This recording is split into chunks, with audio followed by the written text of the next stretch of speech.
Bulgaria was in chaos as a nationwide wave of protests swept across the country, led by a generation determined to bring about change. The spark that ignited the movement was the government's sudden decision to backpedal on withdrawing the 2026 budget, a move that many saw as a tacit endorsement of corruption.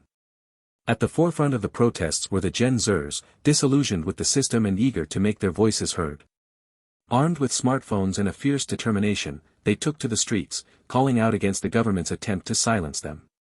As the days passed, the protests only grew in intensity, with more and more people joining in. The government, faced with mounting pressure, struggled to find a way to appease the protesters. But it was too late, the genie was out of the bottle, and the genie's name was revolution. The youth of Bulgaria were fed up with the status quo, with a system that seemed designed to enrich the few at the expense of the many. They demanded transparency, accountability, and a break from the cycle of corruption that had come to define the country. As the protests raged on, the government was forced to take notice. The question on everyone's lips was, what would it take to bring an end to this movement? Only time would tell, but one thing was certain: the voices of the Gen Zers would not be silenced.